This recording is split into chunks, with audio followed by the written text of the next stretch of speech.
sa mga sikat na halamang gamot sa probinsya. Maraming benepisyo pero dapat tama ang gamit. Benefits in Hagonoy leaves. Una, pangtigil ng pagdurugo. May natural na clotting effect kaya madalas ito yung unang hinahanap pag may hiwa o Pangalawa, sugat. Antibacterial and antifungal. Nakakapatay ng germs, maganda sa sugat, buni, an at kapisakan sa balat. Pampagaling ng sugat. Nakakatulong bumilis ang paghilom at bawas pamamaga. Para sa ubo, sipon, lagnat. May expectorant effect. Nakakaluwag ng plema. 5. Para sa tiyan. Nakakatulong sa pagtatae, kabag at stomach cramps kasi astringent siya. 6. Anti-inflammatory. Nakakabawas ng pamamaga sa muscle pain, pilay at rayuma. 7. Panghugas sa sugat ng hayop.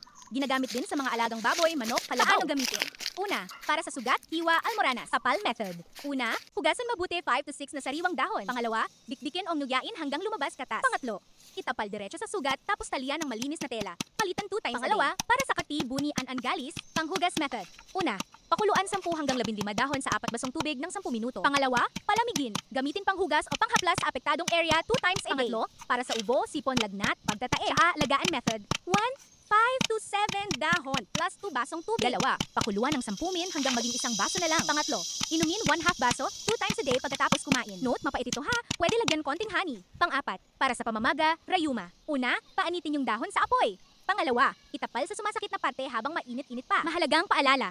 Una, magsobra sa pag-inom. May mga study na nagsasabi na nakakasira sa atay at kidney pag araw-araw at matagal inumin. 3 to 5 days lang. Pangalawa, tapos pahinga. Allergy test muna.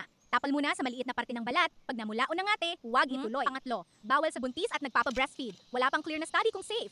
Pang-apat, hugasan mabuti. Baka may pesticide o dumi. Pang-5, hindi pa malit sa doktor. Pag malalim sugat, matagal na lagnat, o may ibang sakit, magpatingin pa rin.